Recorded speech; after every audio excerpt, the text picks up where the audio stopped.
चलने धर्म प्रेमी सज्जनों का आर्य बंधु,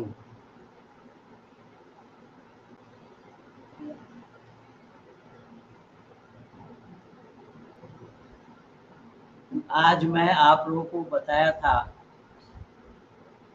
जो कार्यक्रम हम 8 बजे से करते थे। जी नमस्ते पंडित जी। जी नमस्ते नमस्ते संदीपन रॉय जी। ये देखो संदीपन रॉय एक नाम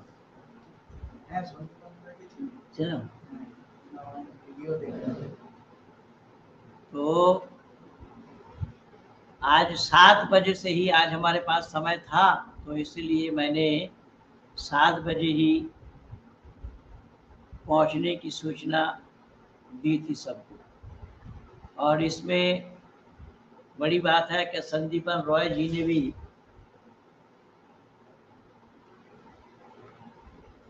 समय निकाला और पहले ही अपनी उपस्थिति दर्ज करा दी, जबकि सबसे पहले हमारे माननीय कर्नल साहब आते हैं। आज अभी दिखाई नहीं पड़े, तो चलिए हम लोग अपने विषय की तरफ आगे बढ़ते हैं। विषय मैं आप लोगों को दिया और बताया था कि पिछले दिनों में मुफ्ती यासिर नदीम अल वाजदी जिन्होंने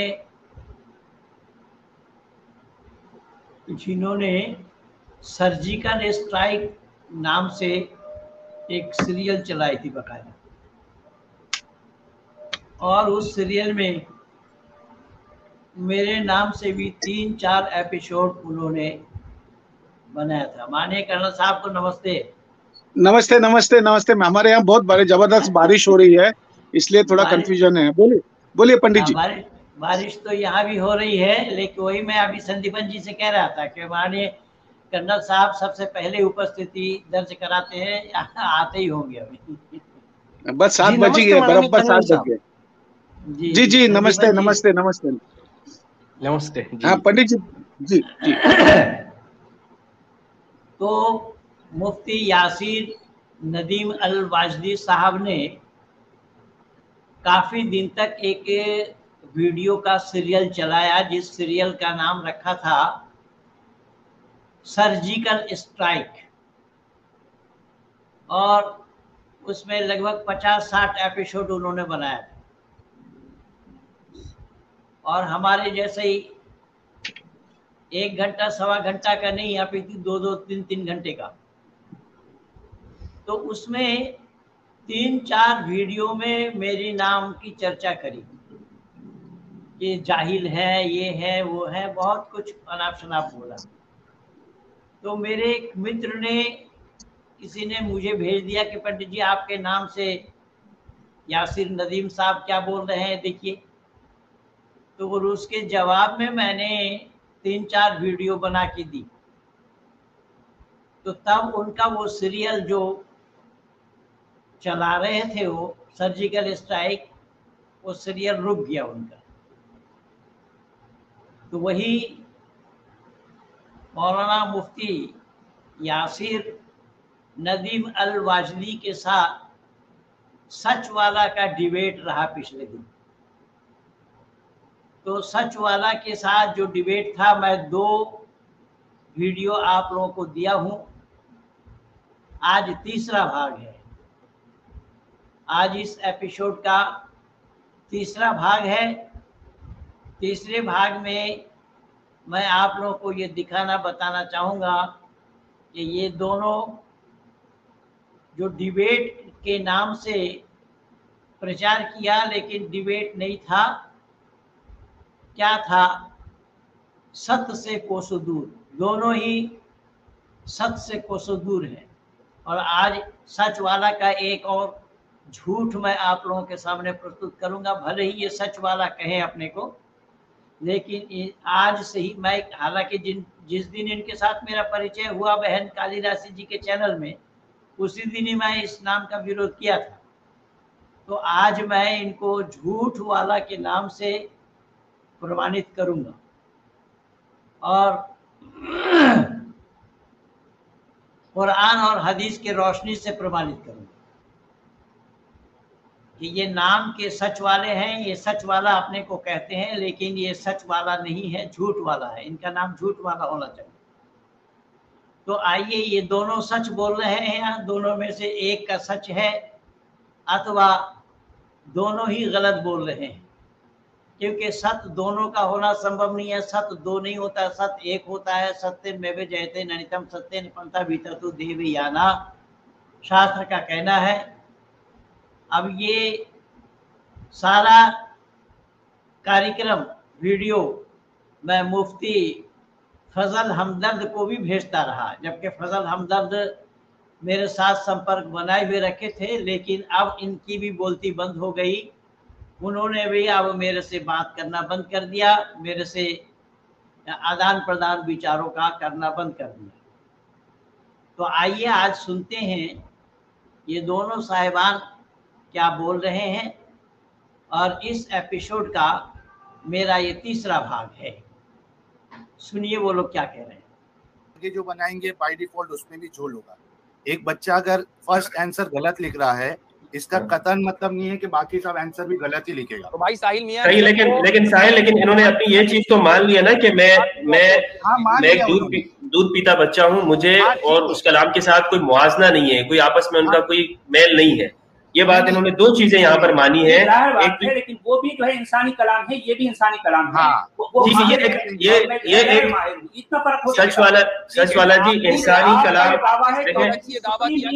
कलाम है, आपको साबित करना है। अब आपने सच वाला जी इंसानी कलाम है तो उसकी ये तीसरा दावा है आपका। सच वाला जी मैं अपने दलाइल दूंगा, पहले टाइम मुतय्यन कर लीजिए आप। सच वाला जी आपकी 5 मिनट का बेहतर रहेगा। 2 मिनट 5 मिनट बहुत हो जाएगा। चले 2 मिनट का आपके पास सच वाला जी अभी से आपके पास 3 मिनट है। चले 3 मिनट है अभी से आपके पास। अभी सुना आप लोगों ने, मुफ्ती फजल हमदर्द ने सच वाला के लिए कहा कि सच वाला ने यहाँ स्वीकार किया है कि हम दूध पीते बच्चे हैं। शीरे खर बोला दूध पीता बच्चा। तो दूध पीता बच्चा डिबेट करने के लिए क्यों और कैसे गया पता नहीं लग पाया। अब वाकई में दूध पीता बच्चा कैसे है तो विचारों से ही पता लगेगा। अब सुनिए, 2-2, 3-3 मिनट का समय तय हो रहा है। क्या बोल रहे हैं सुनिए। आज के आप ये जो आपने जो चीजें चालू कर लें, आप एक टाइमर चालू कर लें। ये अगर दलील थोड़ा लंबी है तो उसमें थोड़ा सामने वाले को आप टाइम ज्यादा दें। मेरी दलाइल थोड़ा लंबे हैं तो मैं चाहूंगा कि मुझे थोड़ा सा ज्यादा टाइम मिले। अगर ज्यादा कितना टाइम देंगे आप? कितना टाइम लेंगे ज्यादा? जुमा का खुतबा ना हो जाए बस मुफ्ती यासिर साहब। अगर जुमा के खुतबे से कौम को फायदा हो रहा है तो जुमा का खुतबा ही सही, क्या मसला है? तो फिर नहीं गलत है, लेकिन यहाँ पर जो है हम वो वैसा नहीं होगा ना, टाइम तो मुतय्यन करना पड़ेगा। तो मैं चलिए मैं अपनी बात 3 मिनट में करता हूँ, आपके लिए 4 मिनट दिए जाएंगे। चले ठीक है, मैं अपने 3 मिनट में अपनी बात रखूंगा, बल्कि उससे 7-8 मिनट चाहिए। भाई दूध पीता बच्चा बात कैसे कर रहा है ये भी तो मैं नहीं समझ पाया। ये तो कुरान की वही बात इन्होंने रख दी। ये खुद कह रहे हैं मैं दूध पीता बच्चा हूँ, और दूध पीता बच्चे से अल्लाह ने बुलवाया एक वो हजरत ईसा के समय में कि ईसा को जब जन्म दिया मरियम ने, तो मरियम दोषी नहीं है, इसकी गवाही अल्लाह ने एक दूध मुही बच्चे से दिलवाया। ठीक इसी तरीके से हज़रत यूसुफ के समय में यूसुफ और जुलेखा के रोमांस में कि यूसुफ दोषी है या जुलेखा दोषी है, उसका भी प्रमाण, उसका भी हवाला अल्लाह ने कुरान में दूध मुही बच्चे से दिया, और आज ये दूध मुही बच्चे बोल रहे हैं। सुनिए। बहरहाल चलिए। हाँ मुफ्ती फजल साहब, आपके पास स्क्रीन शेयर करने का ऑप्शन है स्टॉप वॉच का, क्या मैं कर दूं यहाँ से? ये गूगल पे जाइए आप और स्टॉप वॉच ऑनलाइन करिए। ये आप वहां से कर दें तो बेहतर हो। अच्छा मैं कर देता हूँ।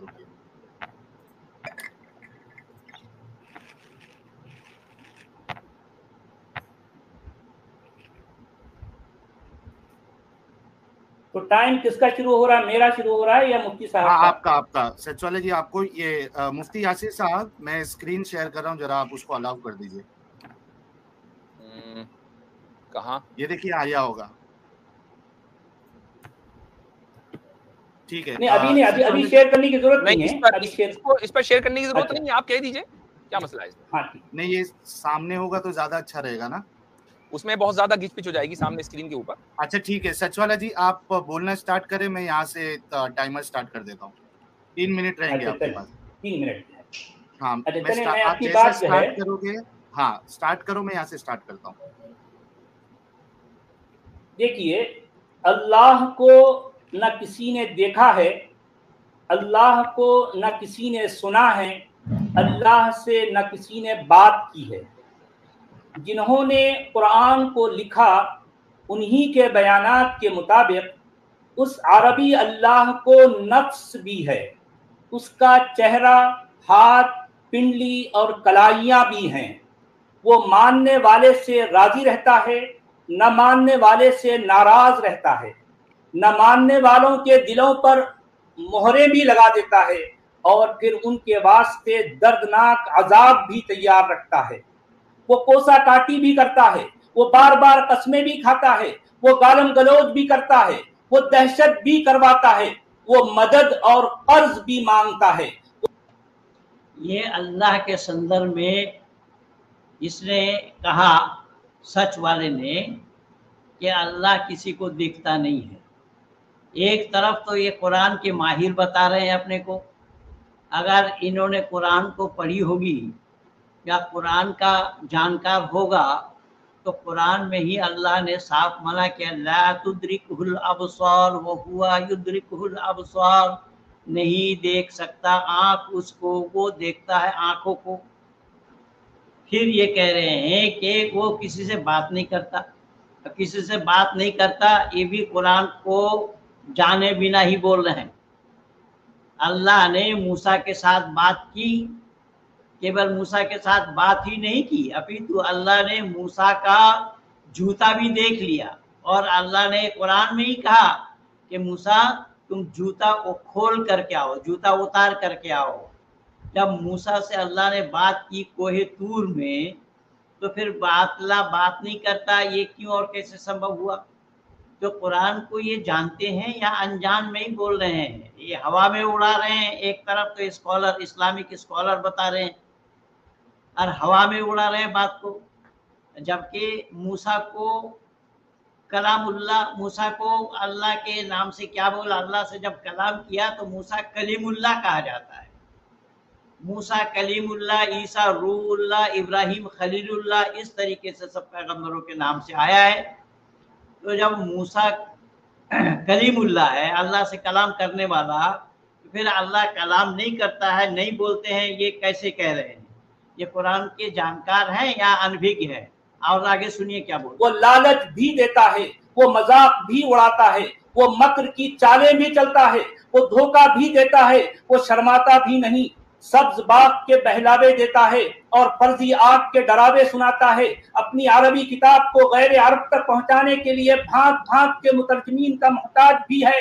रहती दुनिया तक अपना आखिरी हिदायतनामा उसने एक ऐसी लंगड़ी लूली जबान में भेजा जिसमें न तो नुक्ते थे, न तो हमजा था, न तो अलिफ मकसूरा था, न एराब थे। इसी वजह से बेशुमार किरातें और इख्तिलाफात सामने आए। 1,24,000 नबियों की टीम भेजने के बावजूद वो इंसान को आज तक इंसान नहीं बना सका। कहने को तो वो पूरी कायनात का बनाने वाला ठहरा, मगर काबा नामी अपना घर वो खुद नहीं बना सका बेचारा। इसमें अल्लाह पर जो जो आरोप सच वाले ने लगाया है वो अक्षरशः कुरान में ही मौजूद है। ये कुरान से ही ये सारा सिद्ध हो जाएगा, प्रमाणित हो जाएगा कि अल्लाह के लिए जो जो कारनामा अल्लाह का है बताया इन्होंने, वो सब कुरान में मौजूद है, कुरान से ही पा जाएंगे। इस संदर्भ में इन्होंने ठीक बोला। आगे सुनिए इसका जवाब मुफ्ती यासिर साहब क्या दे रहे हैं। मेरी बात हो गई? 2 मिनट के आसपास ही हुए सचवाला जी, काफी है आपके लिए? जी हाँ काफी है। अब मुफ्ती साहब जो है अपनी इसका डबल टाइम ले लें या ट्रिपल टाइम ले लें, ये उनकी रियायत है। ये आपकी आयत है, मुझको जवाब देना है या मुझे अपनी दलील पेश करनी है? आप जाहिर बात है, जो कुछ अल्लाह को मैंने जो है कुरान के अंदर पाया मैंने रखा, कि मेरी बात का आप रद्द कीजिए कि कुरान में अल्लाह ऐसा नहीं है। ठीक है, या मैंने जो कुछ कहा गलत कहा है, मुझे ये बताइए। ठीक है। अच्छा आपने एक मिनट सचवाला जी, अभी आप बीच में नहीं बोलेंगे। मुफ्ती यासीर साहब, मैं टाइम स्टार्ट करूं? हाँ शुरू, बिल्कुल ठीक है। आप जब बोलना स्टार्ट करोगे तब मैं टाइम स्टार्ट कर दूंगा, आप बोलना स्टार्ट करिए। बिस्मिल्लाहिर्रहमानिर्रहीम। तो सचवाला जी ने जो इतनी 2 मिनट की दलील दी है, उसमें दलील एक भी नहीं है सिवाय दावे के, और कुछ नहीं है। दावा जो है वो करते चले गए और दलील एक भी नहीं दी। मिसाल के तौर पर उनका कहना यह है कि वो जो अल्लाह है उसका चेहरा भी है, उसका नफ्स भी है, उसके हाथ भी हैं, उसके पैर भी हैं। हालांकि सचवाला अच्छी तरीके से जानते हैं कि किसी भी ज़बान के अंदर इस्तिआरा बहुत कॉमन चीज़ है। तो जाहिर है कि जब अल्लाह ताला ने इंसान को ये कलाम भेजा है इंसान के समझने के लिए, तो इंसान की ज़बान के अंदर जो रियायतें होती हैं उसी ज़बान की रियायत की जाएगी, और इस्तिआरे के अंदर गुफ्तगू होगी। तो अरबी ज़बान के अंदर क्या, दुनिया की हर ज़बान के अंदर इस्तिआरा जो है बहुत कॉमन चीज़ है। ये इससे ये साबित नहीं होता कि अल्लाह ताला के हाथ हैं, पैर हैं, क्योंकि अल्लाह ताला के हाथ हैं। संदीपन जी से मैं चाहूंगा, संदीपन जी आप अल्लाह ताला के हाथ होने का प्रमाण दे। बियदैया अस्तकबरता। हाँ हाँ हाँ हाँ, क़ाल मा मनाअका अल्लाह तस्जुद लिमा खलक़तु बियदैया अस्तकबरता हम कुन्त मिनल आलमीन। कि हमने आदम को अपने दोनों हाथों से पैदा किया, तुझे किसने मना किया इसको सजदा करने से, जिसको बनाया मैंने अपने दोनों हाथों से। हाथ से मिट्टी का पुतला बनाएगा या कहां से पद बनाएगा? पैर से बनाएगा? किससे बनाएगा? मिट्टी का पुतला हाथ से बनाया जाता है या किस चीज से बनाया जाता है? हाथ है, शीन है, फिर वो उसका ये नफ्स भी है अल्लाह का नफ्स है। और हम लोग जानते भी है कि नफ्स की जो है हर एक नफ्स को मौत आती है। कुल्लु नफ्सिन ज़ाइक़तुल मौत सुम्मा इलैना तुरजाऊन। कुल्लु नफ्सिन ज़ाइक़तुल मौत व इन्नमा तुवफ़्फ़ौना उजूरहुम यौमल क़ियामा। ये शब्द आया है कि हर एक इंसान को मौत। और सूरा मायदा आयत नंबर 116 में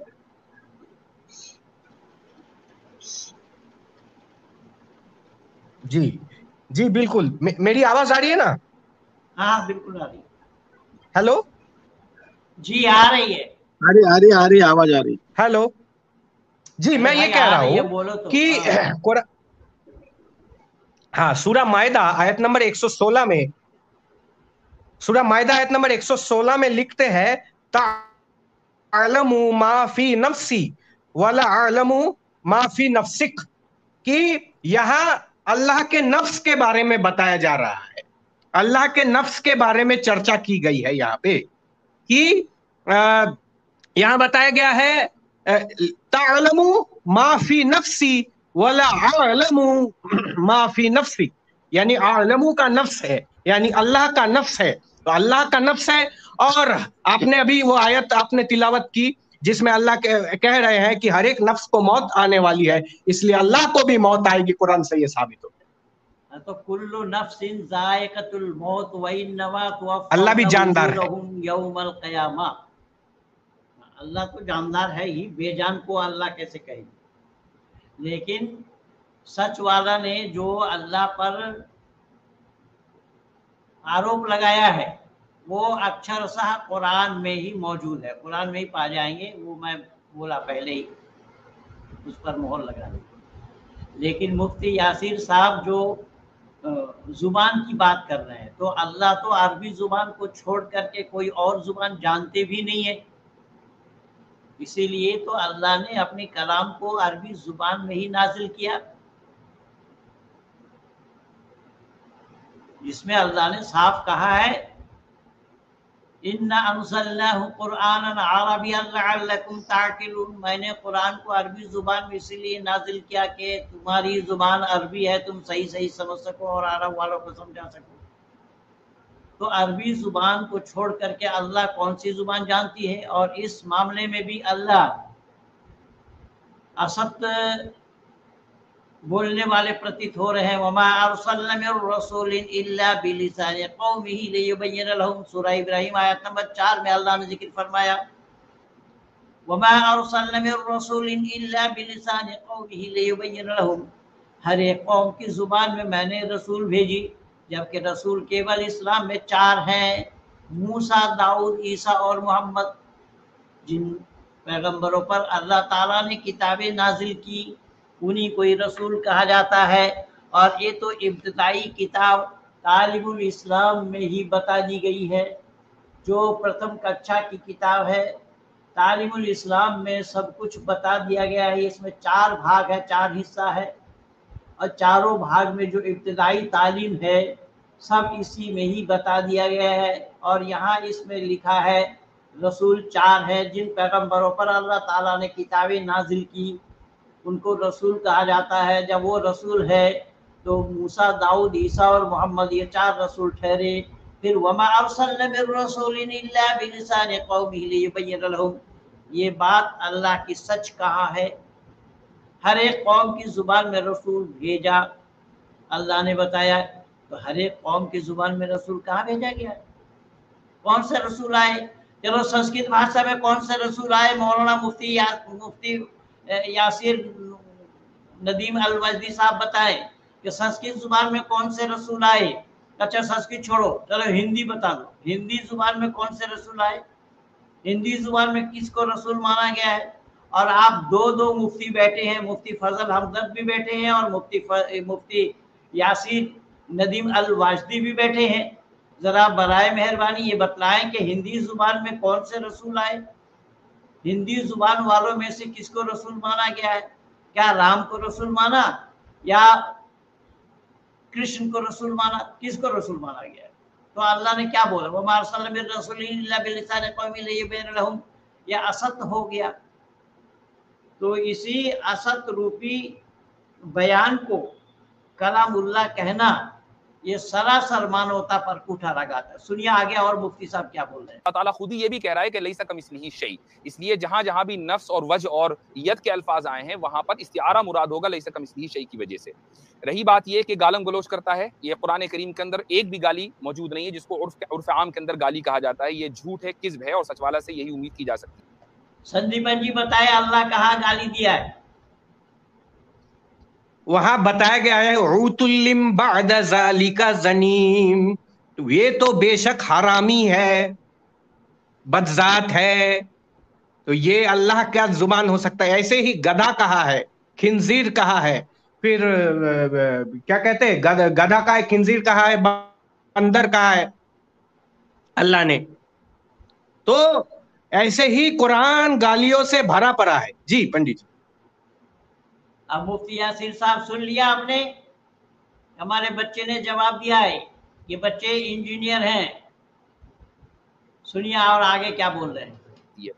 वो लालच देता है, वो मजाक उड़ाता है, इसको लालच देना नहीं कहा जाता। एक मिसाल, हम जो है दारुल इम्तिहान में हैं, पूरी दुनिया के अंदर जो लोग हैं उनको अल्लाह ताला ने इम्तिहान के लिए भेजा है। तो जो एक मुम्तहिन होता है तो वो अपने स्टूडेंट्स को कहता ही है कि अगर तुम कामयाब होगे तो तुम्हें आगे अच्छी जिंदगी मिलेगी, और नाकाम होगे तो आगे जो है तुम पकोड़े तलोगे मोदी जी के। तो इसलिए जो है नहीं, ये इसका मतलब ये हुआ इम्तिहान लेना किसको पड़ता है? जो कम इल्म होगा, जो अज्ञानी होगा, जो सर्वज्ञ नहीं होगा, जो सब कुछ जानने वाला नहीं होगा।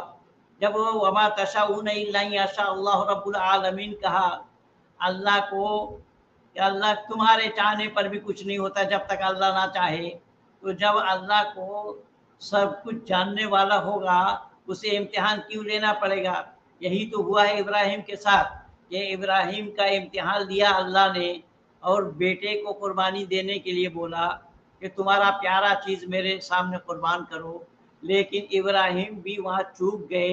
इब्राहिम को ये बताना चाहिए था कि अल्लाह आपसे तो ज़्यादा प्यारा मेरा कोई नहीं है, मैं दिलो जान से आपसे प्यार करता हूँ, आपको मानता हूँ, और इसीलिए तो मुझे खलीलुल्लाह कहा गया है, अल्लाह का दोस्त कहा गया है। तो आपसे ज़्यादा मेरा प्यारा कौन हो सकता है भला? तो कुर्बानी आपकी ना दी जाए?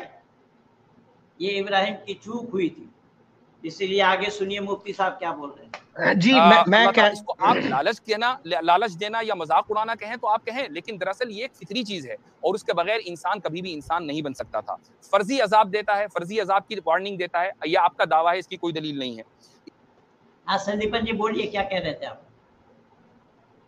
जी वो आजाब का वार्निंग देता है, इसकी कोई दलील? अरे मैं ये कहना चाह रहा हूं कि वहां फ़इलम तफ़अलू वलम तफ़अलू फत्तकुन्नार वल्लती वक़ूदुहा अन्नास वल हिज्जारा वउद्दत लिल काफिरीन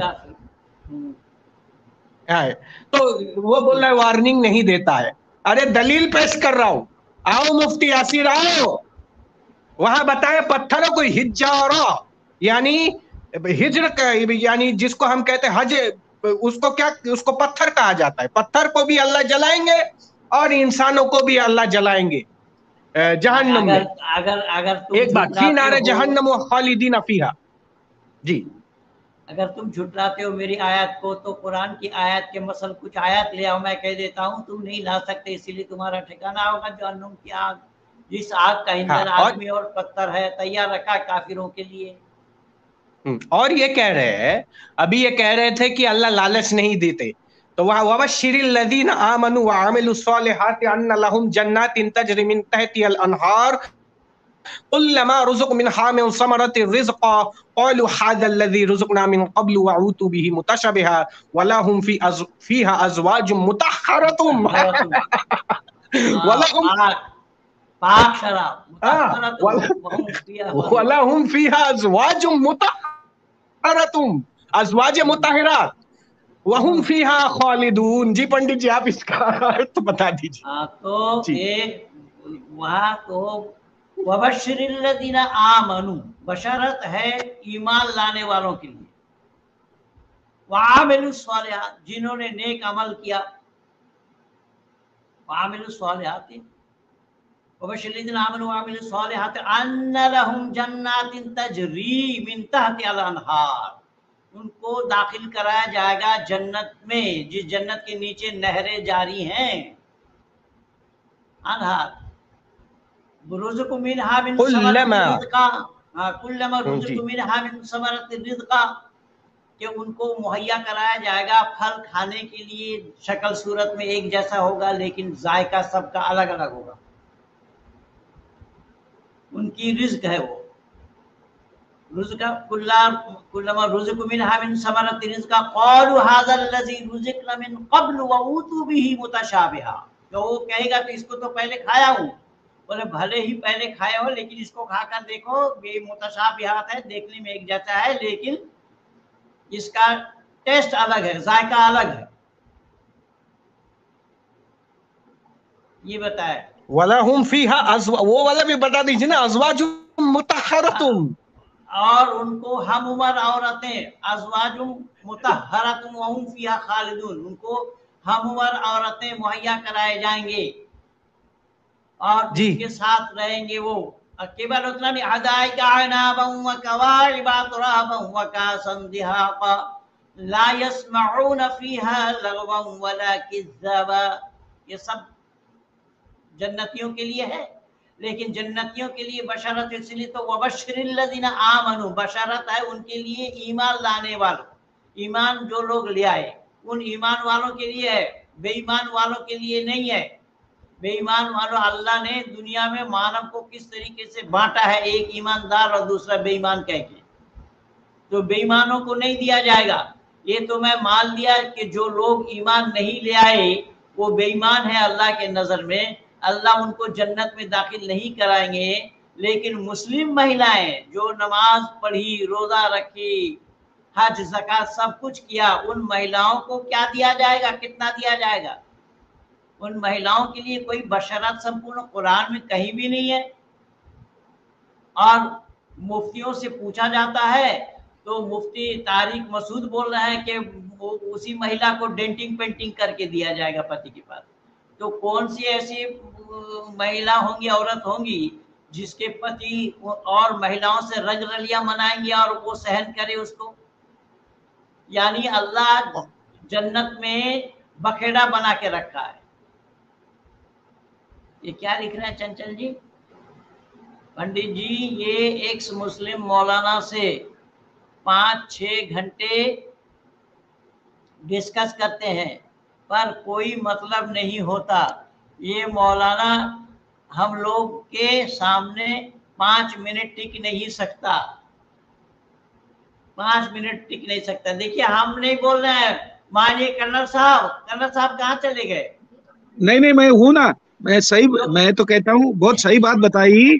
इन्होंने तो सच्चाई बता दी कि 5 मिनट में आप इनका खाट खड़ी कर देते हो, तो वो बात सही है, बिकॉज आपको पूरा ज्ञान है। देखो, हमारे संदीपन जी भी बहुत सुंदर जलाइल दे रहे हैं, आप तो थोड़ा सा बात कर रहे हो, पर सब बात तो संदीपन जी उनको कर रहे हैं। चलो पंडित जी। तो ये जो लड़का अभी लिख करके दिया था, जो चंचल स्वदेशी, ये कर्नल साहब ये भी मेरे तैयार किए हुए हैं।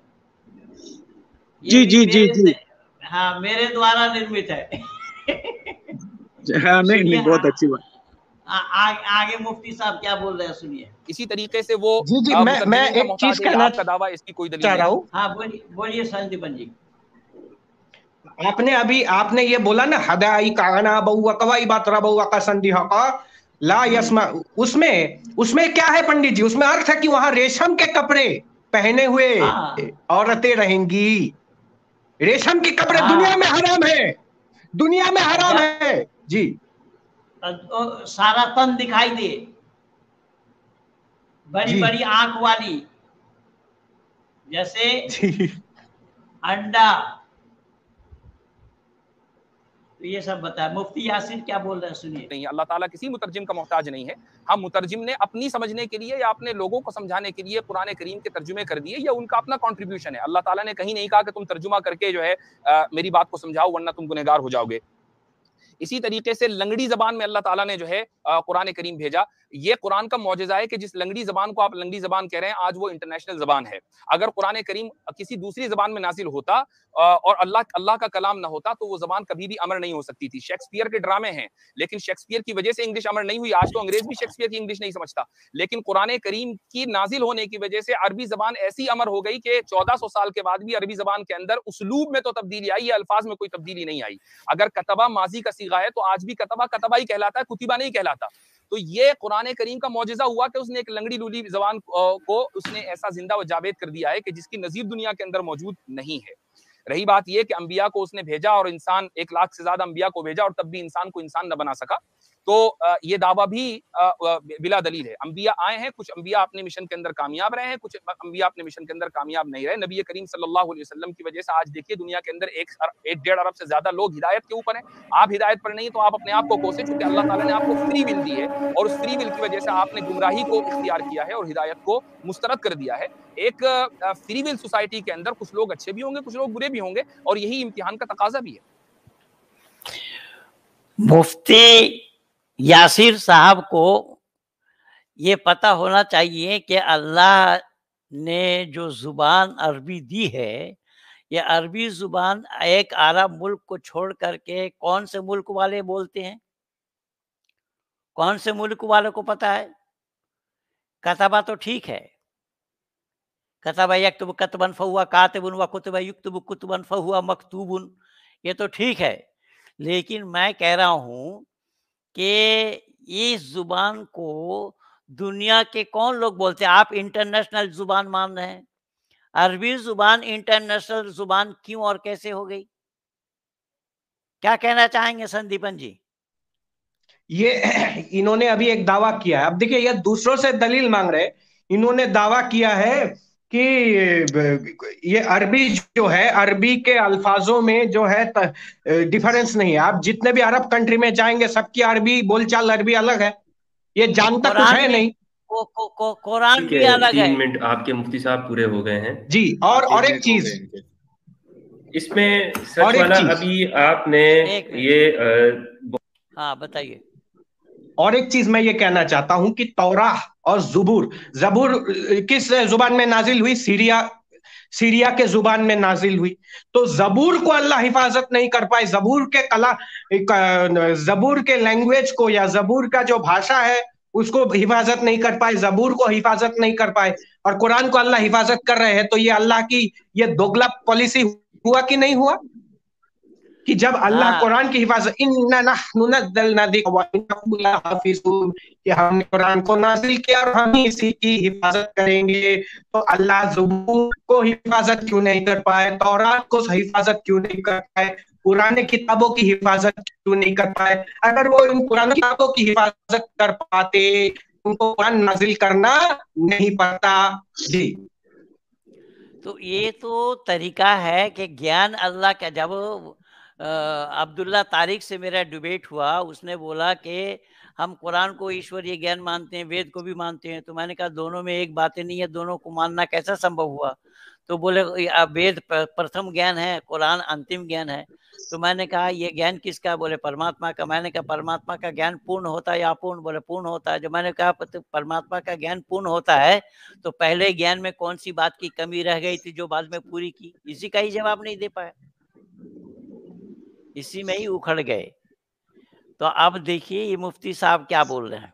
बहुत सारे जो है ना इसमें जो दावे किए हैं, जैसे आपका कहना है कि ये कुरान के ऊपर जो आपने बात की, और आपने ये इतराफ भी किया है कि आपकी यानी कोई ऐसी वो नहीं है, मजाल नहीं है कि आप उसका मुकाबला कर सके। तो मैं चाहता हूं कि इस पर भी बात हो जाए और आप जो है वो जो सूरतें आपने बनाई हैं वो भी थोड़ी क्लियर हो जाए कि आपने फिर किस हैसियत से वो सूरतें आपने बनाई हैं। नहीं, मुफ्ती फजल हमदर्द साहब, सवाल ये हो सकता है कि आपने जो दावे किए हैं कुरान को लेकर उसकी दलील पेश करें, तो उनको दलील पेश करने का मौका दे। और जो मुफ्ती यासिर साहब ने कहा है, चाहे उस पर जवाब दे दे पहले और दलील पेश करे, या दलील दे और उनका जवाब देना चाहे तो जवाब दे। इस तरीके से आगे बढ़ सकते हैं। हाँ, लेकिन ये बात इसमें जरूर होगी, ये बात अभी तो आगे इसमें जरूर हम इसमें इस पे जो है ना वो बात होनी चाहिए, क्योंकि ये बार बार इन चीजों के ऊपर जो बात हो रही है ना कुरान के ऊपर, तो ये उसके अंदर उसका हिस्सा है और ये शामिल है कि वो जो सूरतें उन्होंने बनाई है। पेश करनी दीजिए और देखिए कि उनका दावा कितना वैलिड है, उनको पेश तो करनी दीजिए, उनको बात करनी दीजिए। 3 मिनट स्टार्ट ठीक है, करते थे। 3 मिनट आप स्टार्ट करें। किसकी मुझसे कह रहे हैं? नहीं, सचवाला जी से। चलिए मैं अपनी बात शुरू करूं। मैं अपनी बात शुरू करूं। अभी मेरे बाय द वे मेरे दलाइल अभी नहीं आए हैं, सिर्फ अभी सचवाला की दलील का जवाब दिया है मैंने।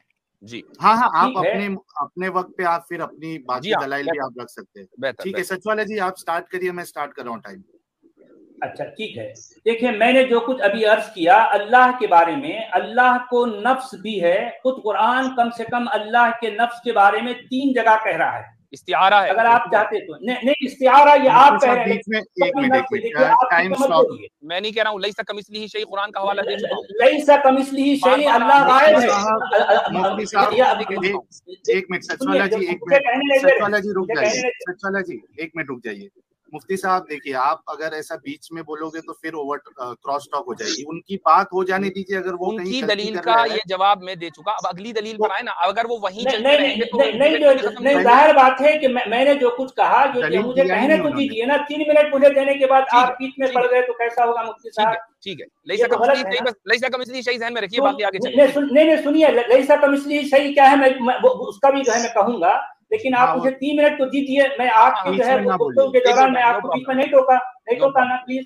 जी सचवाला जी, बड़ा मेहरबानी। सचवाला जी आप स्टार्ट कीजिए, आप स्टार्ट कीजिए सचवाला जी। देखिए लैसा कमिस्लिही अगर कहा जाता तो फिर भी जो है मैं इस बात को कबूल करता, लेकिन लैसा कमिस्लिही शै आकर फिर वो जो है मादी हो गया, क्योंकि शै क्या है, मादी होती। ये मेरा जो है कहना है। अगर कुरान का लिखने वाला ये कहता है कि लैसा कमिस्लिही, कि उस जैसा कुछ, उस जैसा नहीं है, उसके मिस्ल कोई नहीं है, तो ये बात फिर भी जो है हम समझ सकते थे। लेकिन उसने शै कहकर फिर हमको जो है फिर से एक तरह के जो है उसमें शुकूक में डाल दिया। एक बात तो ये। दूसरी बात ये है कि कुरान में कम से कम 3 जगहों पर अल्लाह का नफ्स बता रहा है कुरान का लिखने वाला। उसका चेहरा भी है, हाथ है, पिंडली है। अब आप देखिए कि वो कोसाकाटी करता है। तब्बत यदा अबी लहब मतब, टूट जाए अबी लहब के हाथ, वो जो है तबाह बर्बाद हो जाए। एक खालिक़े कायनात एक जो है एक इंसान को कोसाकाटी कर रहा है, और जो है जरा सोचिए कि ये खालिक़े कायनात ये बात जेब देती है। वो बार बार कस्में खा रहा है और गाली गलौज की बात आप जो फरमाते हैं, जाहिर बात है कि शर्रुल बगिया काफिरीन को कहना क्या ये गाली नहीं है? उनको जो है सुअर कहना, खिंजीर कहना, बंदर कहना क्या गाली नहीं है? क्या जमीन जो है उतुल्लिम बाद ज़ालिका, जमीन कहना क्या ये गाली नहीं है? फिर गाली और किसे कहेंगे आप? क्या माँ की बहन की गाली देने ही को गाली कहते हैं? और आप जाहिर बात है कि इन्नल्लाह ला यस्ताहजी, इन्नल्लाह यस्ताहजी कह रहा है, और कुरान कह रहा है कि जो है इन्नल्लज़ीना युखादिऊनल्लाह व हुवा खादिऊन, यानी वो अल्लाह को जो है क्या करते हैं, धोखा देते हैं, तो वो अल्लाह भी उनको धोखा देता है। वो मकरू व मकरल्लाह, यानी जो है वो अल्लाह के साथ चाल चले, अल्लाह भी चाल चला, और अल्लाह बेहतरीन चाल चलने वाला है। ये बात तो बिल्कुल ऐसी है। और कुरान में मकर का लफ्ज बेशुमार जगहों पर आया है। देखिए मकर क्या है, चाल है, और जाहिर बात ये एक नेगेटिव वर्ड है। तो ये बात बिल्कुल ऐसी हो गई कि किसी जानवर ने मुझे काटा, मैंने जानवर को काटा, और मैं बहुत बेहतरीन काटने वाला हूँ। क्या ये अंदाज होता है? खालिक़े कायनात का क्या तर्ज़े तकल्लुम ऐसा है? इसको कलाम कहते हैं खालिक़े कायनात का। कुरान का अल्लाह खालिक़े कायनात नहीं है और ना हो सकते हैं। इसका कारण ये है कि जो परमात्मा है, परमात्मा दयालु है। कहाँ दया है? जीवों पर दया करने वाला। जो परमात्मा जीवों पर दया करने वाला है, तो अल्लाह अगर ऐसा दया करने वाले होते तो फिर अल्लाह को इन सब बातों के साथ कोई वास्ता नहीं होता। जहाँ पर अल्लाह गाली दे रहे हैं, बंदर कह रहे हैं, सुअर कह रहे हैं और क्या कर रहे हैं, ये जो दलील सच वाला ने दिया है ये कुरान से ही है और कुरान में ही ये बातें मौजूद हैं। तो कहने का तात्पर्य मेरा ये है कि जो परमात्मा है, जो सृष्टि करता है, सृजन करता, स्थिति करता और प्रलय करता है, उसके अंदर में जो दया की भाव है वो दयालु है। इसीलिए वेद में परमात्मा को दयालु कहा गया है। वो दया का सागर है, वो दया का सागर बताया गया है परमात्मा को। लेकिन अल्लाह दयालु नहीं है, अल्लाह निष्ठुर है। तभी तो अल्लाह ने कुर्बानी करने की बात कही, तभी तो अल्लाह ने पशुओं के गले में छुरी चलाने की बात की, तभी तो अल्लाह ने मुसलमानों को उभारा कि मुसलमानों को उभारो काफिरों के खिलाफ। तुम 20 मुसलमान 200 काफिरों पर भारी पड़ोगे। ये अल्लाह का लक्षण है, परमात्मा का नहीं। इसलिए दुनिया वालों को भी ये सोच लेना चाहिए कि जो लोग ईश्वर और अल्लाह दोनों को एक मानते हैं, एक कहते हैं, वो सरासर झूठ बोलते हैं। उन्हें कुछ भी ज्ञान नहीं है। जैसे मोहनदास करमचंद गांधी को नहीं था, अल्लाह और ईश्वर के बारे में कुछ भी ज्ञान नहीं था। और आज जो लोग इस तरीके से ईश्वर अल्लाह तेरो नाम बोलते हैं वो भी अज्ञानी है, उनको कुछ भी ज्ञान नहीं है। इस पर मैं किताब लिखा हूँ और हमेशा मैं लिखता रहता हूँ। बहुत सारा प्रमाण कुरान में मौजूद है। कुरान से ही मैं हवाला दिया हूँ, वेद से भी हवाला दिया हूँ। परमात्मा का नाम बदनाम न करें। इसलिए अल्लाह को परमात्मा के साथ जोड़ना, अल्लाह को ईश्वर के साथ जोड़ना ये बेमानी है। अर्थात अल्लाह के जो गुण है वो गुण परमात्मा में नहीं है और परमात्मा में जो गुण है वो गुण अल्लाह में नहीं है। तो फिर दोनों को एक कहना, दोनों को एक बतलाना ये क्यों कर संभव होगा? ये मानवता पर ही कुठाराघात हो रहा है। आगे सुनिए और क्या बोल रहे हैं। अब आप देखिए कि जो है सब्ज बाग के पहलावे, जाहिर बात है पहलावे दे रहा है, और फिर जो है फर्जी आग के डरावे के जो है जाहिर बात है जो है जो जहन्नम की आग जो फर्जी नहीं है तो क्या कोई जो हकीकी आग है? तो इसका क्या सबूत है आपके पास कि जो है कोई फर्जी आग नहीं है? और फिर जाहिर बात है कि अरबी किताब को गैर अरब तक पहुंचाने के लिए भांत भांत के मुतरजमीन का मोहताज ही तो है वो। अब अगर मान लीजिए अगर दुनिया के तर्जुमे अगर खत्म कर दिए जाएं, टाइम आपका पूरा हो गया है। सचवाला जी ने अभी भी कोई नई बात नहीं की। मैं समझ रहा था कि कोई नई दलील देंगे। अल्लाह को जो पैगंबर भेजना पड़ा, अल्लाह को अंबिया भेजने की आवश्यकता हुई, तो अल्लाह ने अंबिया भेजा। अल्लाह अपनी बातों को जहाँ नहीं पहुँचा पाते हैं वहाँ किसी और के द्वारा भेजवाते हैं। इसका मतलब अल्लाह सर्वज्ञ कहाँ है? जब इसीलिए परमात्मा सर्वज्ञ है। ईशावासम इदम सर्वम यत्किंच जगत्यांग जगत तेन त्यक्तेन भुंजी था माँ गिला कस सिद्धनम। परमात्मा के लिए कहा गया है। वो परमात्मा हर जगह मौजूद है, जल में, स्थल में और गगन में। परमात्मा से कोई जगह खाली नहीं।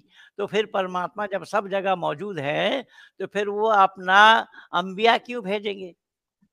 परमात्मा को रसूल भेजना नहीं पड़ता, परमात्मा को पैगंबर भेजना नहीं पड़ता, परमात्मा को नबी भेजना नहीं पड़ता, परमात्मा को किसी की मोहताज नहीं है वो परमात्मा।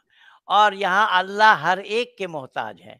अल्लाह फरिश्तों के बगैर काम नहीं चलता अल्लाह का। अभी 2 कंधे पे 2 फरिश्ता बिठा दिया, किराबिन और कातिबिन, नेकी और बदी को लिखने के लिए, और इल्लीन और सिज्जीन में कैद कर दिया जाएगा, यह अल्लाह का कहना है। जबकि गीता में योगेश्वर कृष्ण ने ये बताया है कि आग में वो शक्ति नहीं है कि इस आत्मा को जला सके। क्या आत्मा अजर है, अमर है? अयम कदापि न नश्यति, ये कभी भी नाश नहीं होता। आत्मा के बारे में, रूह के बारे में अल्लाह को ज्ञान ही नहीं है। इसके बावजूद भी अल्लाह और ईश्वर दोनों को एक मानना, यह सरासर मानवता पर कुठाराघात है। ये जानते ही नहीं है कुरान वाले अल्लाह, कुरान के अल्लाह, कुरान का अल्लाह, ईश्वर के बारे में कुछ भी ज्ञान नहीं रखते। इसलिए मैं निवेदन कर रहा हूँ कि आप लोगों को ये बात बिल्कुल कहना बंद कर देना चाहिए कि ईश्वर और अल्लाह एक है। ईश्वर अल्लाह दोनों नाम एक है, ये कहना बिल्कुल आज से बंद कर दीजिए, तभी मानवता की रक्षा हो पाएगी। जब दोनों अलग है, यहाँ प्रमाण के साथ दिया जा रहा है, बतलाया जा रहा है, इसके बावजूद भी ईश्वर और अल्लाह दोनों को एक कहे कोई, तो इससे बड़ा झूठ और क्या होना संभव होगा। आगे सुनिए क्या बोल रहे हैं। आपने कहा कि लईसा कमिस्लिही अगर टाइम होता, स्टार्ट किया जाए मुफ्ती साहब। मैं शुरू हो चुका हूँ। अच्छा ठीक है, लईसा कमिस्लिही अगर होता तो बात हम मान लेते। लईसा कमिस्लिही अगर होता तो जुमला ही मुकम्मल ना होता। मेरे भाई, आपकी अरबी दानी पर मुझे हैरत है कि आप कुरान के चैलेंज को एक्सेप्ट करते हैं और अरबी आप की ऐन नहीं जानते, अरबी का एक जुमला बुनियादी नहीं जानते। खाली लईसा कमिस्लिही होता तो जुमला मुकम्मल कैसे होता? अब आपका यह कहना है कि शय का मादी होना जरूरी है, ये आपकी अपनी तारीफ है, इसका कोई सबूत नहीं है। शय के माने आते हैं मौजूद, जो चीज मौजूद हो। तो दुनिया में कोई भी, कायनात के अंदर या कायनात से बाहर, कोई भी एग्जिस्टेंट खुदा की तरह नहीं है, ये इस आयत का मतलब है। उसका मादी होना जरूरी नहीं है, ये आपने अपनी तरफ से ये शर्त लगाई है, और इसका ना कोई अकली सबूत है ना कोई नकली सबूत है। ये मुफ्ती यासिर साहब एक बात बिल्कुल सही कह रहे हैं कि अल्लाह के मुकाबिल कोई नहीं है, कोई प्रमाण नहीं है कि अल्लाह का मुकाबला करे। बिल्कुल सही कहा इन्होंने।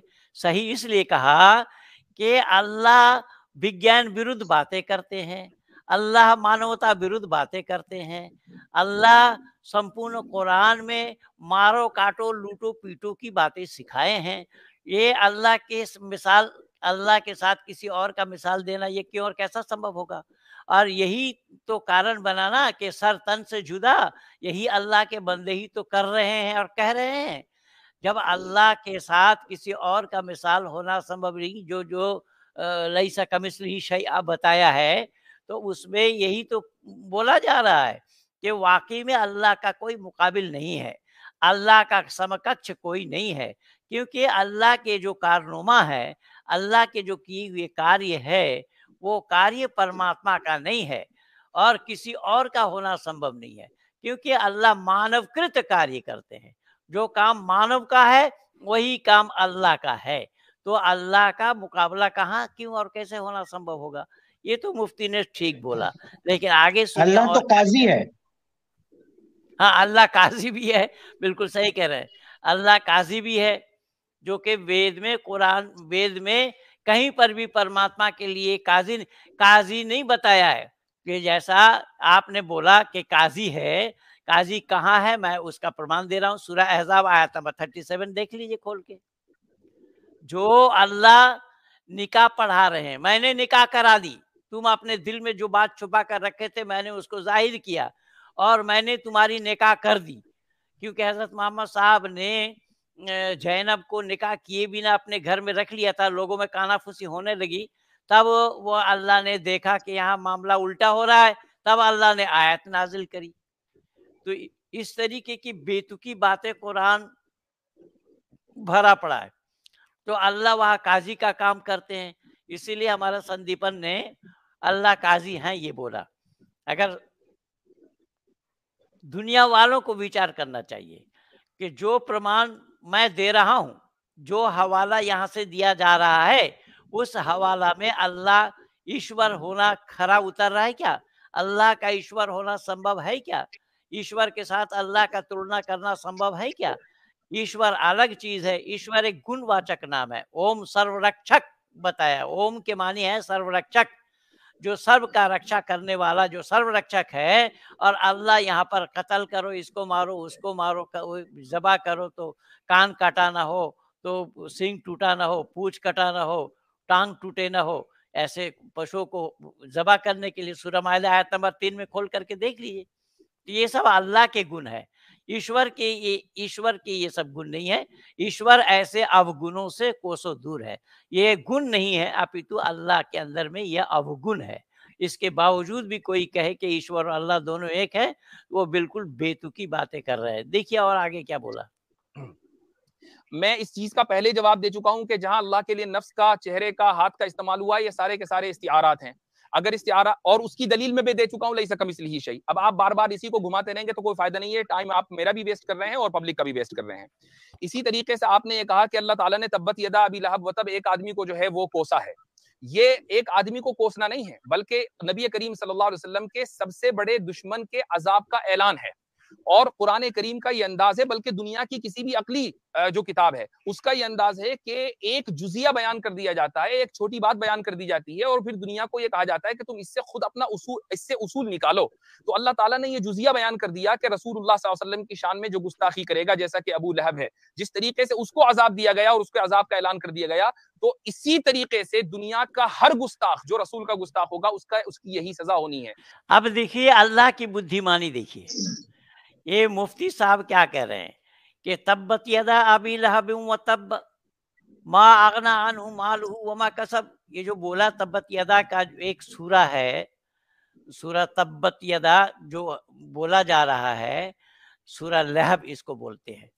तो सूरा लहब में जो बताया गया है कि अबू लहब का हाथ टूटे, पैर टूटे, ये हो वो हो।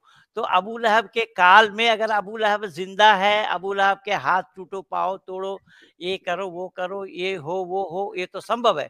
लेकिन अब अबू लहब कहाँ है? अब अबू लहब है किस जगह पे? अब भी बोले जा रहे हैं, अब भी सुनाए जा रहे हैं। ये कौन सी अकलमंदी की बात है? इसलिए सब बेतुकी बातें लेकर के ये लोग बैठ गए हैं और कुरान में बेतुकी बातें ही भरी पड़ी है। बोलिए संदीपन जी। ये अभी कह रहे हैं लई सकह मिस्लिही शई, उससे ये साबित करना चाहते हैं कि अल्लाह मुजस्सिम नहीं है, ला मुजस्सिम है। तो मैं इनसे ये दलील कतई, जो कतउ दलाला है, इनसे दलील कतई मांगना चाहता हूं कि कुरान में कहा लिखा है अल्लाह निराकार है। ये आपने दावा अभी किया है कि अल्लाह के हाथ नहीं है, पैर नहीं है, जाहिर सी बात है इसका मतलब वो निराकार होगा। और उसके हाथ नहीं है, पैर नहीं है, इसकी कोई दलील कतई आप मुझे कुरान से दे दीजिए। लई सकम इसलिए मत शयन, मतलब शई उसमें बताया गया है कि वो किसी के मसल नहीं है। तो जाहिर सी बात है उसके हाथ किसी और के हाथ जैसा नहीं है, लेकिन हाथ होना तो साबित हो गया। उसके पैर किसी के पैर की तरह नहीं है, लेकिन पैर होना तो साबित है। मुजस्सिम तो साबित हो गया कुरान में, इससे हाथ होना तो साबित हो गया। अब मेरे हाथ और पंडित जी के हाथ एक जैसे थोड़ी ना होंगे, ये कोई नई बात थोड़ी ना है। तो मैं यही कहना चाहता हूं कि अल्लाह ला मुजस्सिम है, इसकी कोई दलील कतई अगर हमें मिल जाए तो हम सांगो पांग इस्लाम कबूल करने के लिए तैयार है। कुरान से दे दो तुम्हारा दावा, तुमने दलील अभी तक दिया नहीं है मुफ्ती यासिर जी। अब यहाँ यहीं तक ही मैं इनको रोक रहा हूँ, और जो इस्लामिक स्कॉलर बताते हैं अपने को, ऐसे लोगों की बात सुनिए जरा, यहाँ क्या हो रहा है। ठीक है सचवाला साहब, मदरसों की एजुकेशन कंपलसरी है इस्लाम में?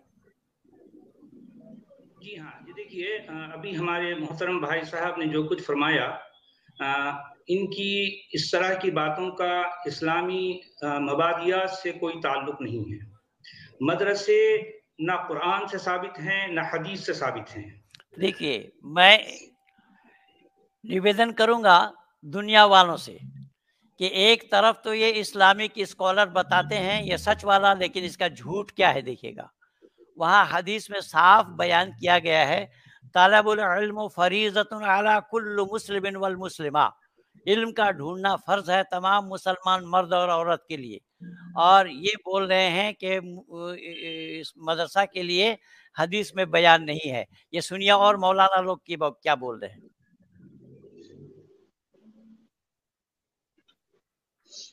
पैगंबर रहमत सल्लल्लाहु अलैहि वसल्लम ने क्या इरशाद फरमाया, तलबुल इल्म फरीदतुन अला कुल्लि मुस्लिम व मुस्लिमा। इल्म हासिल करना फर्ज है हर मुसलमान मर्द और औरत पर। इल्म को रसूल आजम सल्लल्लाहु अलैहि वसल्लम ने नफिल के दर्जे में नहीं रखा, मुस्तहब के दर्जे में नहीं रखा, फर्ज के दर्जे में रखकर अल्लाह के रसूल सल्लल्लाहु ताला अलैहि वसल्लम ने हर मुस्लिम को यह ज़हन दिया। इसका मतलब ये हुआ जब ये बोल रहा है कि मदरसा का कोई कॉन्सेप्ट नहीं है हदीस में, लेकिन ये झूठ कैसा है देखिएगा। वहाँ जो हदीस मैं पढ़ा वही हदीस इस मौलाना ने भी बोला है। और तालीम लेना, तालीम कहाँ, तलबा कहाँ है, तो तलबा कौन है, ये मौलाना तारिक जमील से सुनिए। तालिब इल्म कौन होते हैं? तालिब इल्म वो होते हैं जो अपने आप से बेगाना होते हैं, अपने आप से बेखबर होते हैं, वो सिर्फ इल्म के पीछे होते हैं, उन्हें सिर्फ इल्म की लगन होती है। कपड़ों से बेपरवाह, ज़ेब ज़ीनत से बेपरवाह, फटे हुए पाँव, गुबार आलूद कपड़े, लंबे बाल, सफर कर कर कर चमड़ी और खाल बाकी रह जाती है। ये इल्म सीखने के लिए है, ये हदीस में आया है, इल्म सीखना फर्ज है हर मुसलमान मर्द और औरत के लिए। लेकिन यहाँ सवाल अब हमारे तरफ से कुछ और हो सकता है, इस्लाम वालों के पास, उलमाए दीन के पास, कि अगर मुसलमानों के लिए इल्म सीखना फर्ज है तो बाकी दुनिया के लोग लाइल्म रहेंगे क्या? पहली बात। दूसरी बात यह है कि मुसलमान का इल्म अगर फर्ज है सीखना मर्द और औरत के लिए, तो इसका मतलब ये हुआ कि मुसलमानों का इल्म ही अलग है, दुनियादारी से इल्म वो नहीं है। तो दुनियादारी वाला इल्म नहीं है, वो कहाँ सीखा जाएगा? वो सीखा जाएगा मदरसा में। और ये कह रहे हैं कि मदरसा का कोई कॉन्सेप्ट नहीं है हदीस में, तो ये झूठ बोल रहा है। झूठ बोल करके भी क्या कुछ कहना चाह रहे हैं संदीपन जी? जी पंडित जी, आप बताइए। आप ये कोई प्रश्न आया हुआ, ये कुछ प्रश्न आया हुआ है। हाँ, प्रश्न आया है, देखता हूँ अभी। ये सोहन वीर हमारे शिष्य हैं। तो मैं निवेदन कर रहा हूँ कि सच से कोसों दूर है, झूठी बातों को बोल करके दूरदर्शन में लोगों को लुभावना, ये लुभावनी बातों बोल करके इस तरीके से गुमराह करना, ये सच वाला का काम है, लेकिन ये काम झूठ वाला का होना चाहिए। इसका नाम इसीलिए मैंने बोला आज से इसका नाम झूठ वाला रखा जाएगा, जो सच से कोसों दूर है, सच को जानते ही नहीं है, सत्य को बिल्कुल नजदीक आने नहीं दिया और सरासर झूठ बोल रहे हदीस के नाम से। और बच्चे तलबा कहाँ इल्म कहाँ सीखेंगे? इल्म सीखेंगे मदरसा में। जैसा मस्जिद को बैतुल्लाह कहा जाता है, बैतुल्लाह के माने अल्लाह का घर, जैसा मस्जिद को अना मस्जिदुन बैतुल्लाह, अना मदरसतुन बैतु रसूलुल्लाह, मदरसा रसूल का घर है, ये बताया गया है। जब मदरसा रसूल का घर है और ये जनाब कह रहे हैं कि मदरसा का कोई कॉन्सेप्ट नहीं है हदीस में, तो ये बहुत मेरे लिए बहुत गलत हुआ, मेरे लिए बहुत गलत शब्द इन्होंने इस्तेमाल किया है। और मैं इसीलिए इस पर सफाई देना बहुत ज़रूरी समझा कि दुनिया वालों को सच बताना, अगर बताना है तो हमें सच बताओ, अगर सच नहीं मालूम तो हाथ जोड़ो भैया, किसी और से पूछो। पर यहाँ झूठ बोल बोल करके, और ये दूरदर्शन वाले क्या करते हैं? दूरदर्शन वाले वही करते हैं जो लोग सच से कोसों दूर हैं, उन्हें ही बुला करके अपना उल्लू सीधा करते हैं, अपना टीआरपी बढ़ाते हैं, बाकी सच को जानने वाला नहीं बोलते। तो यही मेरे लिए भी बात ऐसी है जैसा कि ऋषि दयानंद के साथ हुआ था। ऋषि दयानंद सत्य बोलने के कारण ऋषि दयानंद को बाईपास करके स्वामी विवेकानंद को खड़ा किया था। इसी तरीके से ये वैदिक धर्म को, मैं वैदिक धर्मी हूँ, वेद का मानने वाला हूँ, सत्य सनातन वैदिक धर्म को फॉलो करता हूँ, सत्य से हमारा नाता है, सत्य से हमारा रिश्ता है, सत्य बोलना हमारा काम है। लेकिन दुनिया वालों को सत्य सुनना पसंद नहीं है, इसलिए सत्य सुनना पसंद ना होने के कारण ही मुझे नहीं बुलाते। तो हमें ना बुलाए, हमें कोई आपत्ति नहीं है कि मैं किसी के पास खुशामद नहीं किया हूँ, और ना मैं कभी ये कहा हूँ किसी से तू मान ना मान हम तेरा मेहमान। ये काम मेरा नहीं है। कोई बुलाएगा तो ठीक है, नहीं बुलाएगा तो भी ठीक है, मैं ही तो अपना काम कर ही रहा हूँ। इसलिए मैं निवेदन कर रहा हूँ कि बोलना है तो सच बोलो, सच के सिवा कुछ नहीं। ऋषि दयानंद ने लिखा है अपने अमर ग्रंथ सत्य प्रकाश में, सत्य का बोलना और बुलवाना, असत को छोड़ना और छोड़वाना मैं अवश्य समझता हूँ। वो सत्य कौन, उसको भी खोला कि ब्रह्मा से लेकर के जैमिनी पर्यंत तक ऋषि मुनियों के जो विचार हैं उसी सत्य का प्रतिपादन करना मैं अवश्य समझता हूँ। मैंने ऋषि दयानंद से इस मंत्र को लिया है, इसीलिए मैं सत्य बोलता हूँ, चाहे कोई राजी रहे चाहे कोई नाराज। मेरा बाप का ना कुछ बिगड़ा है ना कुछ बिगड़ने वाला है, लेकिन इसमें कुछ अनजान अनभिज्ञ लोग जो सत्य से विमुख हैं, ऐसे जाहिल लोगों का भी जमावड़ा होता है। वो अब मेरे पेज में आकर के कमेंट्स लिखते हैं, अरे सत्य तुम्हें मालूम नहीं, सत्य तुम जानते नहीं हो, वेद से तुम्हारा नाता नहीं, वेद को तुमने देखा नहीं, वेद से तुम्हारा कोई परिचय नहीं है, फिर भी बकवास किए जा रहे हो। ऐसे लोग मेरे पेज में ना आए, मैं दावा के साथ कह रहा हूं, मैं फौरन उनको ब्लॉक करूंगा। ऐसे मेरे पेज में एक भी आदमी मैं देखना नहीं चाहता जो झूठ को गलत को सच प्रमाणित करता है, इससे मैं कोसों दूर हूं। इसलिए सोहनवीर जी ने क्या लिखा है, आप सभी महानुभावों को नमस्ते जी। हे वैदिक धर्म के योद्धा, आपकी जय हो। आपके इस वैदिक धर्म जागृति के कारण मैं सोहनवीर आर्य आपके चरणों में नमन करता हूँ। हम आपके धर्म के बारे में बहुत सीख रहे हैं, आपका धन्यवाद। माननीय कर्नल साहब, ये देखिए मैं बोला था आपको कि सोहनवीर मेरा ही शिष्य है, ये मेरठ का रहला है, मेरठ का रहने वाला है, झुनझुनी एक जगह है मेरठ में, वहीं के रहने वाले हैं। और जी, उन्होंने जी। और भी एक प्रश्न आया, ये क्या लिख रहे हैं, फारिद क्या लिख रहे हैं, पृथ्वीर सकल मानुषेर उद्देश्य भाषा एकटाई, शब्द उच्चारण आलादा आलादा, मतलब किन्तु एकटाई। কোরআন হাদিসের মধ্যে যদি জিলাপি না থাকিতো তাহলে পৃথিবীতে সকল দেশে নিজেদের মাতৃভাষায় কোরআন হাদিস নামাজের সূরা হবে হবে হবে সূরা হবে যেত। কি লিখেছিস রে ভাই?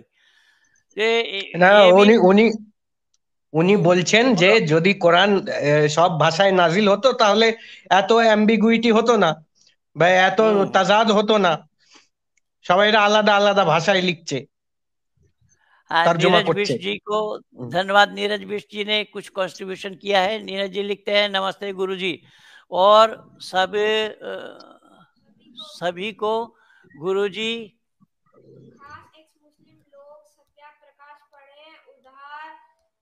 उधर सवाल उठाए तो ही परिचित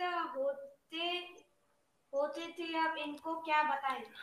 हाँ, तो असल में हुआ ये जो एक्स मुस्लिम वाले हैं ये सत्य को धारण करना नहीं चाहते, इसलिए हमारा संदीपन जी भी कई एक्स मुस्लिम के चैनल में गए हैं और वैदिक धर्म का दावा दिया है।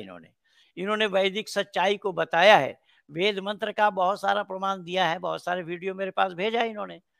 तो इस तरीके से, लेकिन ये लोग जल्दी आना नहीं चाहते, ये लोग दुनिया वालों को नास्तिक बनाना चाह रहे हैं, दुनिया वालों को नास्तिकता का पाठ पढ़ा रहे हैं, जो बिल्कुल सरासर गलत है, झूठ है। मानव मात्र का धर्म एक है, उस धर्म को जानना चाहिए। अगर तुम नहीं जानते हो तो जानने का प्रयास करो, कब तक अनजान बन करके रहोगे भाई। इसीलिए ये जो कुछ भी हो रहा है बहुत गलत हो रहा है एक्स मुस्लिमों के तरफ से। इसीलिए मैं माननीय कर्नल साहब से विनती करूंगा कि आप जरूर दो शब्द बोले, आपने क्या देखा, क्या सुना, क्या पाया। पंडित जी नमस्ते, संदीपन जी पुनः नमस्ते। आपने बहुत ही सुंदर विश्लेषण दिया, पूरा तर्कों के ऊपर आपने बात की। जैसे हमेशा पंडित जी कहते हैं कि इन लोगों के पास लॉजिक नहीं है जो बात करते हैं। अभी ये मुफ्ती यासिर वो कपड़े की, रेशम के कपड़ों की बात कर रहा है, पता नहीं क्या। अरे रेशम कहाँ था वहाँ, रेशम तो इस आर्यभट्ट से रेशम यहाँ तैयार होता है इस देश में, हमारे भारतवर्ष में। तो तुम्हारे यहाँ रेशम की बात उस समय की समान जमाने में क्या कर रहे हो? तो मैं तो हैरान होता हूँ कि इनके पास कोई तर्क नहीं है पंडित जी, जो आप हमेशा बताते हो। और दूसरी बात पंडित जी, मैं मेरा एक ऑब्जर्वेशन ये है कि ये एक्स मुस्लिम है, इन्होंने इस्लाम तो छोड़ दिया है, लेकिन उनको क्या सच्चाई क्या है वो पता नहीं है। तो उनको वो सच्चाई थोड़ा सा दिखाने की जरूरत है। और जो आप हमेशा वैदिक संस्कृति की बात करते हैं, जो कीट पतंग पशु पक्षी और जो हजारों सालों से लाखों सालों से चलते आ रहा है, वो चलते रहेगा। मतलब वहां कोई असत्य वाली बात है नहीं, सच्चाई है। यह मानव मात्र की बात है। कीट पतंग पशु पक्षी जो हमेशा आप कहते हो, आप सबकी यहाँ तो यहाँ का ईश्वर जो है, परमात्मा जो है, जिसका तो कोई आकार नहीं है, और लेकिन वो तो पूरा, आपने कहा ना, वो तो दया का सागर है। और लेकिन बनिस्बत वहां क्या है, वहां तो गले काटने वाली बात है। हजारों लाखों, पता नहीं ईद के दिन पूरे दुनिया में लाखों ये बेचारे पशु कटते जा रहे हो। वहां तो खून की नदियां बहती। हालांकि यहाँ तो वो बात है नहीं पंडित जी। हाँ, निर्दोष पशु को काटे जा रहे हैं। हाँ वही ना, तो मतलब तो ये लोग, ये ताला जो लगा हुआ है, ये पीएचडी भी हुए क्या है, था मुफ्ती यासिर, पता नहीं है, इंडिया से वहां चला गया, वहां उसको 2 पैसे अमेरिका में शायद लगता है, जिस तरह से बात करता है, तो वहां जाके 2 पैसे कमा रहा है, उसको लेना देना नहीं, वो तर्क की बात नहीं कर रहा। अगर वो दिमाग का ताला खुलवा दे तो उसको पता चल जाएगी सच्चाई क्या है, इंसानियत कहाँ है। जो आप बताते हैं, जो संदीपन जी बता रहे हैं तब से, कि भाई इंसानियत तो यहाँ पे है। तो इससे ज्यादा तो मैं कुछ कहना नहीं चाहूंगा। और ये अब जो, ये बड़ी अच्छी बात लगी कि यहाँ तो दया का सागर है। हमारे यहाँ तो दया का सागर है। हम किसी की बुराई नहीं चाहते, हम जबान से भी किसी पे तलवार नहीं चलाना चाहते वैदिक धर्म में। तो पंडित जी बस। बहुत बहुत धन्यवाद आपको माननीय कर्नल साहब, कि आप जैसे एक जिम्मेदार भारत माँ की सेवा करने वाले प्रबुद्ध हमारे साथ जुड़े हैं। हम लोग सौभाग्यशाली हैं और परमात्मा की कृपा ऐसी बनी रहे, हमारा और आपका संपर्क और संबंध इस तरीके से जुड़ा रहे, ताकि हम दुनिया वालों को सच्चाई बताएं। जी हाँ, बताइए। नहीं पंडित जी, सॉरी, मैं समझता, आपके बोलने के बाद में बोलना नहीं चाहिए, बट मैं ये बताना चाहूँ, हम भी 4-5 साल पहले, हमें भी सनातन संस्कृति के बारे में कुछ नहीं पता। जब से हम आपके साथ जुड़ गए, तो मैं कहता हूँ मेरे जैसे पूरे सो कॉल्ड हिंदू हमारे जो है, उनको सनातन संस्कृति क्या है पता ही नहीं है। वो सिर्फ ये जो मूर्ति पूजा के अवडंबर में फंसे हुए हैं। ठीक है, मूर्ति पूजा तो हमारे यहाँ वेदों में नहीं है, लेकिन उनको करना है, करने दो, लेकिन उनको सच्चाई क्या है वेदों की वो मानना चाहिए। और आप हमेशा कहते हो back to Vedas, back to Vedas, तो आप वो वेदा को आप निचोड़ में करके आप जो बता देते हो, वो सभी के फायदे की है। मतलब हमारे जितने हिंदू भाइयों को भी ये पता होना चाहिए, उतना ही ये एक्स मुस्लिम वालों को भी पता होना चाहिए। और जितने जितने मुसलमान आपको सुनते हैं, वो मेरे ख्याल से आहिस्ता आहिस्ता आहिस्ता वेदों के नजदीक, आपके नजदीक आ रहे हैं पंडित जी। बहुत है ऐसे, बहुत लोगों के फोन आते हैं, मैं क्या क्या बताऊं, क्या क्या बातें होती है। कम से कम मेरे पास 30-32 लोगों के फोन है भारत के विभिन्न प्रांतों से, जो मुसलमान हैं और कहते हैं पंडित जी आपके विचारों से इस तरीके से हम सहमत हैं। तो अभी की बात एक बता दूं मैं, कि अली अहमद नाम का एक व्यक्ति, जिसने कई मौलानाओं के वीडियो भेजे, और मौलाना लोग ये कह रहे हैं, जबकि हदीस उन्होंने पढ़ करके नहीं दिया, वो हदीस मैंने पढ़ी, क्या अल फर्क बैन अल अब्द वल कुफ्र तर्कुस सलात, ये हदीस में आया है। काफिर में और मुसलमानों में फ़र्क ये है कि जो नमाज पढ़ता है वो मुसलमान है, और जो नमाज को तर्क करता है, छोड़ता है, वो काफिर है। तो मैंने अली अहमद को बोला कि भाई आपने भेज दिया वीडियो, मैं सुन लिया, लेकिन ज़रा आप इस पर चिंतन करें। चिंतन ये करना है कि हुज़ूर सल्लल्लाहु अलैहि वसल्लम 40 साल के बाद जब उनके ऊपर नबूवत आई, तो उसके बाद से ही तो नमाज नाजिल हुआ। तो उससे पहले तो नमाज पढ़ते नहीं थे। तो उससे पहले जब नमाज नहीं पढ़े, उससे पहले जो लोग नमाज नहीं पढ़े, तो क्या वो जन्नत में जाएंगे या जहन्नुम में जाएंगे? वो उनको काफिर कहा जाएगा या दीनदार कहा जाएगा? इस तरीके से सवालों के घेरे में है। अब वो वीडियो मैं संदीपन जी को भी भेजा था। संदीपन जी बोलिए, 2 शब्द बोलिए, फिर समापन करिए आप। जी जी, मैं यही कहना चाह रहा हूं कि ये इनके विचारधारा में कुछ भी नहीं है। ये जो है अभी भांज रहे हैं, इनके विचारधारा में एक ईश्वरवाद की तो मैंने और पंडित जी ने आप ही ने बताया है कि एक ईश्वरवाद इनके यहाँ नहीं है, इनके यहाँ मानवता नहीं है। इनके पास है क्या, मैं नहीं समझ पाया, जिसके कारण अब आज भी टिके हुए हैं। इनके पास कुछ भी नहीं है, ना विज्ञान विरोध। अच्छा, फिर आपने अभी एक बात कही कि वहां बताया गया है कि ये रसूलुल्लाह का घर मदरसा है। अब देखिए, वहां कुरान सूरा आराफ आयत नंबर 158 में लिखा है कि वरसूल हिन नबील उम्मील लजी युमिनु बिल्लाहि व कलिमातिही वत्तबिउहु लअल्लहुम तहतदून। तो इन्होंने कहा कि यहाँ पे हजरत मोहम्मद मुस्तफा सल्लल्लाहु अलैहि वसल्लम के लिए लफ्ज उम्मी आया है। उम्मी यानी पढ़ने लिखने से जिनका सैरो कोई संपर्क और संबंध ना रहा हो, संबंध ना हो। अब देखिए, मैं सिगरेट फूकता हूं मान लीजिए, या मैं कोई गलत काम करता हूं, गलत काम करके मैं बोलूं भाई तू ये काम मत कर, तू ये मत करना, मैं फूकता हूं लेकिन तू मत फूकना। तो उसी प्रकार से जो समाज के अधिनायक पढ़ने लिखने से सरोकार उनका नहीं है, दूसरों को पढ़ने का दर्द दे रहे, तो फिर ये कैसे हो जाएगा? दूसरी बात तो एक और है ना इसमें, जो जिनको जिस रसूल को लिखना पढ़ना नहीं आता, वक़ालल उम्मियून ला यअलमूनल किताब, जो नहीं जानते हैं किताब को पढ़ना, तो ऐसे रसूल को मुफ्ती का मुफ्ती यानी तमाम इल्म का खजाना अल्लाह ने दिया। ये क्यों और कैसा संभव होगा? बिना स्कूल गए, बिना अक्षर ज्ञान किए कराए, वो कैसा, वो तो बस जिब्राइल ने दबोच लिया, उसमें से सीख गए। ये किंवदंती नहीं तो और क्या है? जहां तक रसूल का घर है, तो रसूल का घर है मदरसा, तो मदरसा को रसूल का घर माना गया है, ठीक है, मैं मानता हूँ, वहाँ तालीम दी जाती है, लेकिन तालीम तो वो केवल इस्लाम तक ही सीमित है।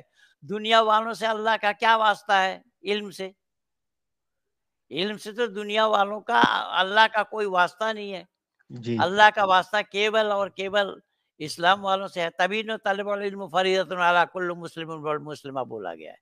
तो इस तरीके की बातें हैं जो बेतुकी बातें हैं, विज्ञान विरुद्ध बातें हैं, अनसाइंटिफिक बातें हैं, मानवता विरुद्ध बातें हैं, जो इस्लाम के मानने वाले आज आने के लिए तैयार नहीं है। डिबेट के लिए मैं बुला रहा हूँ, बार बार बुलाता रहा हूँ, मैं अब तक न जाने कितने लोगों को बुलाया हूँ, लेकिन कोई आने के लिए तैयार नहीं है। इसके बीच में मैं आप लोगों को, आप जानकारी के लिए एक बात और बता दूं, अभी हमारा एक मित्र है जो जी न्यूज़ में नौकरी करता है, जी न्यूज़ में है, तो वो एक मुसलमान लड़की से शादी किया उन्होंने, तो उनका जो मामा ससुर है वो मुफ्ती है, तो वो मुफ्ती से उन्होंने कुछ पूछा वो नहीं बता पाए, तो उन्होंने मेरे को मिलाया, लाइन में मिला करके मेरे से बातें हुई, तो मैंने कहा कि उनको कहिए कि कल 30,000 कोर्ट में के ब्लॉक के 154 नंबर चेम्बर में आए, कागज बना ले बैठ करके, और फिर उस कागज में ये बकायदा लिखा पड़ी हो कि मैं हार गया तो उनका, वो हार गया तो मेरा। उन्होंने प्रॉमिस किया, लेकिन अगला दिन वो नहीं आए, वो मैदान छोड़ करके भाग गए। और फिर हमारे जो मित्र जो न्यूज़ चैनल में काम करते हैं, मिश्रा जी, उन्होंने बताया कि गुरुजी वो हमारा फोन भी नहीं उठाता। तो ये है सच्चाई। सच्चाई वही है जो सर पर चढ़कर बोलता है, जो आज आप लोगों के नजर के सामने है।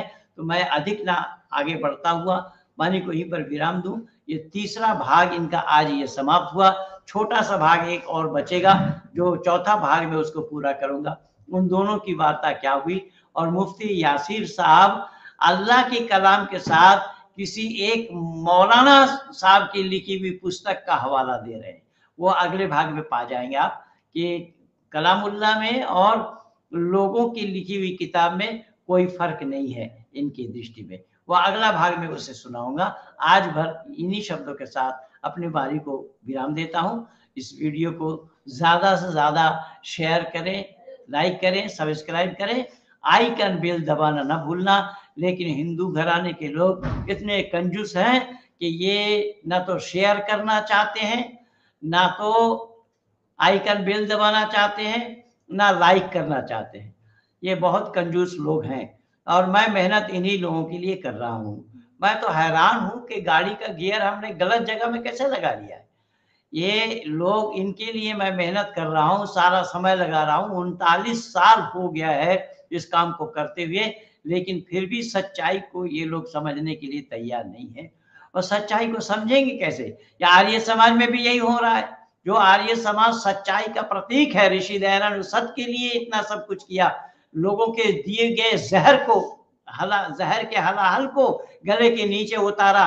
लेकिन आज बंगाल में एक घटना और घटी कि बंगाल आर्य प्रतिनिधि सभा का जो चुनिंदा मंत्री है, जो इलेक्शन में जिनको मंत्री चुना गया है, उनको आज एक आर्य समाज ने भूतपूर्व के नाम से अपने पर्चे में छापा है। ये इससे बड़ा झूठ, इससे कोरा झूठ और क्या हो सकता है। और इसके लिए 3 लोगों को मैंने जिम्मेदार ठहराया। एक दिल्ली प्रतिनिधि सभा का मंत्री विनय आर्य, दूसरा बाचो निधि जो विनय आर्य के साथ आया था, और तीसरा जिम्मेदार है दीनदयाल गुप्ता जो डॉलर बनियान के मालिक है। ये आर्य प्रतिनिधि सभा बंगाल की वो प्रधान है। अपने लिए तो प्रधान नाम रखा और मंत्री के लिए भूतपूर्व लिखवा दिया। प्रधान के द्वारा, प्रधान के कर कमलों द्वारा झंडा उत्तोलन होगा, यानी झंडा फहराया जाएगा। ये प्रधान, लेकिन मंत्री को, जो प्रधान अपने मंत्री का ख्याल नहीं किया, वो क्या लिख रहे हैं। और ये शय उन दीनदयाल गुप्ता का है। दीनदयाल गुप्ता ने जरूर कहा होगा, तभी उस मंत्री को भूतपूर्व लिखा है। ये सब हो रहा है, कहाँ हो रहा है? आर्य समाज में। जो आर्य समाज सत्य का प्रतीक है, जब वहां ये काम हो तो और दुनिया में कौन ऐसी संस्था बची हुई होगी। ये बहुत अफसोस की बात है। मैं बहुत ही हृदय विदारक घटना को आज सुबह मैं अपने पेज में लिख करके भी आप लोगों तक पहुंचाया हूँ।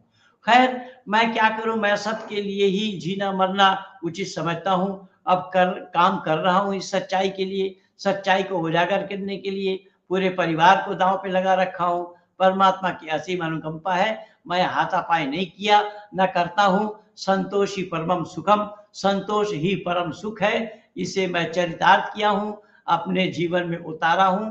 परमात्मा की असीम अनुकंपा है कि मैं अंधकार से निकलकर प्रकाश में आया, इतना मैं जरूर बता दूं। कुछ लोग मुझे एक्स मुस्लिम कहते हैं, इस्लाम छोड़ा। मैं इस्लाम नहीं छोड़ा, इस्लाम ने मुझे छोड़ा, क्योंकि वहां सवाल नहीं है। मैं सवाल उठाया तो बोला कि जवाब नहीं, यहाँ जाओ, तुम निकलो यहाँ से। तो मैं अंधकार से प्रकाश की ओर आया हूँ, अपना जीवन को प्रकाशमय बनाया हूँ। आप लोगों को भी चाहिए अपना जीवन को प्रकाशमय बनाइए। इन्हीं शब्दों के साथ वाणी को विराम।